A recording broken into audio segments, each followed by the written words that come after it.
What's up, everybody? Derek Anderson, the DA, and yep, the tracking was correct. And Shazam 2 is going to be a huge box office failure, no doubt about it. And personally, I blame most of this on the reboot, okay? The DCEU to DCU Reboot, okay? You can see with that headline there, Shazam Fury of the Gods doesn't fly with moviegoers at $30 million opening, okay? That's what they project. Most other outlets have it at about $30 million as well.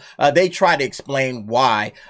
Listen, this is going to be a long 2023 for DC and James Gunn. And I know that none of these films necessarily were made under his watch, but this is still his brand, all right? And he had a lot to do with the reason that this movie flopped.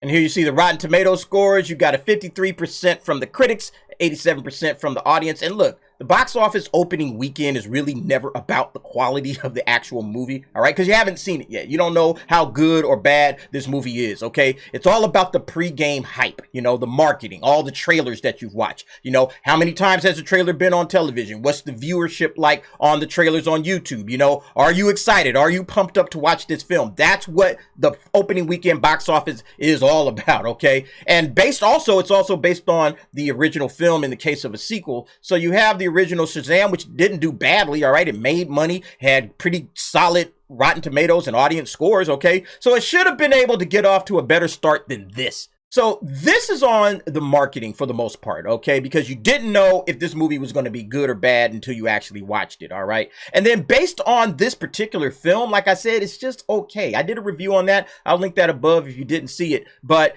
it's not good. It's not bad. It's not necessarily woke, okay? It's not offensive, you know? It's just a movie. So I think most people actually would probably, like the audience you see here, would enjoy this movie, okay? I think even the audience score is slightly better than the original Shazam. Most people probably enjoy this movie. So in my opinion, whether you want to blame a lot of this on the marketing or on the trailers, I think much of this is also on the reboot itself, all right? Because fans are just checked out of the DCU, especially the hardcore fans, but even the general audience, all right? There were 4 movies set to drop in 2023. Let's take a look at that. So there's the DCU slate for 2023, all right? Shazam just dropped, of course, and then you have Flash, which is coming June 16, Blue Beetle coming in August, and then, of course, Aquaman on Christmas Day. And look, I had already said on this video, which I will link above, that it is a cold wrap for 2023, all right? Because they got rid of Cavill, all right? The DCU had already been a problem for most of the general audience. You know, people really weren't sure if they enjoyed this thing. But then you remove the one actor that would have at least had the fans on board, all right? The fans of that series, they would have had them on board, and then you can try to bring along the general audience at a later time, all right? But at least you would have had that solidified, and people still wouldn't have given up on this universe altogether. But once you signaled a reboot, that was over, okay? You pretty much said, we're done with this. So why would we go and watch any of this nonsense right here? Like, what is the purpose of this now? And then you remember like all of that babble about, well, maybe Shazam is in the universe or maybe he isn't, when you made that big announcement on the Gods and Monsters chapter 1. All right, look, either he's in or he's out, okay? There's no standing on the fence with fans. We want to know what we're putting our time and effort into. And understand something. I'm not saying that James Gunn coming in wasn't probably necessary to a point. I think DC actually needed a firm vision that the general audience could get behind. The fans are going to be there, but you needed the general audience to kind of get behind them, all right? And Zack Snyder, although I like Man of Steel, I like Justice League, okay? I didn't like much of the rest of that particular segment of the universe. You know, Wonder Woman was cool, okay, and then you had like some elements here and there, but for the most part that universe was failing, so they needed somebody to come in and kind of patch that thing up. And repairing it would have taken a whole lot of work, although I think with the Flash you could have just hit the reset button and most people would have been okay with that. But then after you announce, oh, there's going to be a new Superman and we're going in a completely different direction and Henry Cavill's not there and this is a reboot. Oh, well, if I can forget all the rest of this crap, I can just dump this in the trash. I don't have to worry about going to see in any of these movies. I'll catch you guys when the time comes, okay? I'm going to disregard every bit of this. And as you can see, Shazam is the first of many casualties when it comes to that. And yeah, you can see right there the Friday numbers, man. I mean, this is terrible, man. $11.7 million on a Friday, okay, for a superhero franchise from a major IP in this day and age? Are you kidding me? This is horrible. This is horrible, but it's also the results of this piss poor mismanagement that DC has done since, I don't know, for the last 3 or 4 years, okay? Like, they've totally dropped the ball on this, and I blame James Gunn as well, all right? I mean, he may not have had anything to do with the making of this film, but the marketing of this film from the last 4 to 5 months, that was absolutely within his purview. This should have been on his and Safran's itinerary 100%, all right? Because they had 4 to 5 months to figure out, hey, how are we going to make sure that this thing makes some money for the studio? One of their first jobs, after they decided to make a reboot or do a reboot, they needed to figure out how to make sure that this thing made money, okay? That, at least break even, all right? I don't think this thing is going to break even. I don't think it's going to get close. It's going to lose money unless it does ridiculous numbers overseas, which I don't understand why it would. You know what I'm saying? And even David F. Sandberg seems to agree with this. So this is on Twitter, home of DCU. We got David F. Sandberg on Shazam Fury of the Gods underperforming at the box office. It's not like this come as a surprise. I saw where this was heading a long time ago. I'll be all right, though. I got paid all my money up front. Yeah, he got paid up front, but man, this thing did not get paid on the back end whatsoever. Yeah, there's the comment. Somebody said, David F. Sandberg deserves better. I want to see him return to horror. Yeah, horror is his jam. Horror is where he belongs. And I would love to see him get his feet wet over there and do more horror, okay? Annabelle Creation, obviously, is one of my favorite horror films from that era. And then, of course, Lights Out did a great job with that. He needs to just kind of stay in that wheelhouse. Not that Shazam is a bad move for him. Again, you can see his comments down there. But yeah, I think that just me personally, that's where his talents truly lie. And then you can see people commenting, I'm so happy the movie is failing. Yeah, I mean, this is coming from the folks that are pissed off about the reboot, okay?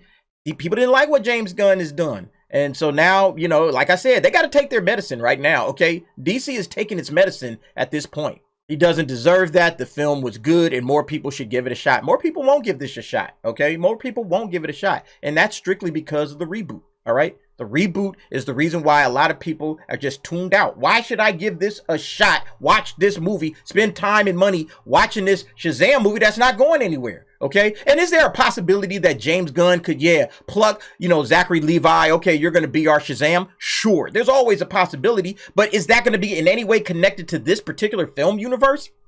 Probably not. Why would it be, So, yeah, ultimately, I don't think people are caring about this thing at all. I tried to care, but Gunn ripping the old DCU and replacing it just took me out of all of their movies, minus the upcoming Flash movie. Yeah, people are still, I think, going to go watch the Flash, but it won't do the money it would have done. If Shazam 2 is more of the thing we got from the first Shazam, I'll be content. I don't think anyone would call it a great movie, but it was honestly a real fun pivot from what a lot of the DC movies had been up to that point. It is kind of more of the same, but to a lesser degree. I'll say it that way. It's just not as good as the original Shazam, but it's more of the same. It's more of what you saw in that original Shazam. It's just not as good of a story. The writing is just kind of redundant in my opinion. But yeah, that's what it is.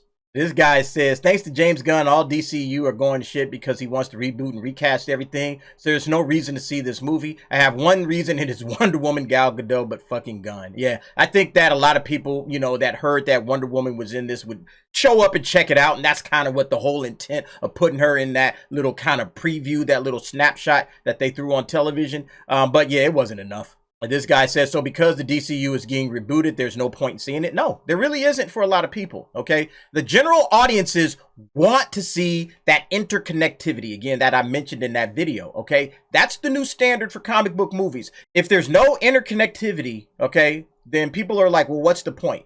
All right, unless it's a big character like a Batman, okay? Yeah, you could do Matt Reeves' Batman over there on the side, you'll be just fine, all right? But Shazam, or some of these smaller characters, they have to be connected to something. Otherwise, people are going to be like, well, what the hell is the point of this, all right? Again, that's why I think with Blue Beetle, all right, if they don't establish firmly that, yes, Blue Beetle is definitely a part of the new DCU going forward, that movie's not going to do as well as it would have, all right? No, fans did this to themselves. All you had to do was support Black Adam and you would have had it all. Probably even Snyder himself. But it failed, and with it, any hope of continuing the Snyderverse. I can't argue with this person's point, and I said it then, okay? You have to go out and support Black Adam because it was like the last gasp, in a way, for the DCEU. And if you don't support it, you can't. And they put Cavill in the stupid movie. You can't complain later that they're rebooting everything when that movie fell flat on its face and flopped, all right? So, again, I went and saw it 3 times. I can't tell anybody else what to do. The DCU had been in decline before the James Gunn announcement in Wonder Woman 84, for example. If they want people to like DC movies, maybe they should focus on making them good. But what do I know? They should have focused on less expensive characters like Green Arrow and Black Canary. That wouldn't have made any difference, okay? Putting less expensive characters doesn't change the fact that you need an actual, like, through line, okay? You have to have some sort of a narrative overall, all right, that you're telling if you're going to do a cinematic universe, all right? If you're just going to throw out a bunch of characters, it's not going to make any sense, okay? I believe Zack Snyder had some kind of an idea, okay, of what he wanted to do with Superman and, you know, maybe even the Justice League and get it kicked off well, all right? And then he was probably hoping that other creatives would just chime in and come in with other stuff and add their 2 cents to the mix. But if you don't have like something beyond that, okay, most people are just going to tune it out, all right? Especially when you consider what Marvel was doing, where everything kind of flowed and you had your post-credit scenes and all of this stuff kind of felt natural. Like, oh yeah, you could tell they're leading to something, all right? DC didn't have that. Just a bunch of random post-credit scenes coming here, there, and everywhere, and nothing actually made any sense. But I think because of the reboot, because of the lack of marketing, you know, Shazam tanked, all right? It's going to tank, okay? And I think this portends worse for the remainder of 2023. I think Aquaman is absolutely going to tank because we already know Jason Momoa is out the door, all right? I don't think Blue Beetle is going to do anything. Flash might be the only film that actually looks like it might do any good because Batman, Michael Keaton's Batman is in it. But everything else, I think it's just going to go belly up. But anyway, folks, what do you think about DC in 2023? How is it going to do? You guys jump down in the comments. Give me your thoughts and your opinions on that. And thanks for watching. See you next time.